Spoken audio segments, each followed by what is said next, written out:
இந்த வரி விதிப்புக்கு பேரு சரக்கு மற்றும் சேவை வரி. சரக்குக்கு மட்டும் இல்லை வரி.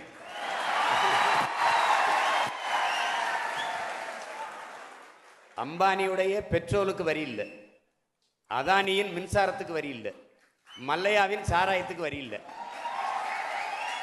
ஆனா ஒரு ஓலை குடிசையில் ஒரு 7 அப்பத்தாம் உடையிற ஓலைக்கொட்டானுக்கும் ஊறுகாய்க்கு வரி இருக்கு.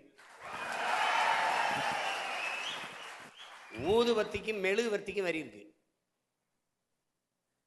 பர்கருக்கு 5 விழுக்காடு, கடலை மிட்டாய்க்கு 18 விழுக்காடு, தங்க பிஸ்கட்டுக்கு 3 விழுக்காடு, மக்கள் சாப்பிட்ற பிஸ்கட்டுக்கு 18 விழுக்காடு. கடை என்னது, முதலீடு என்னது, உழைப்பு என்னது, எனக்கு லாபம் 10 விழுக்காடு தான்.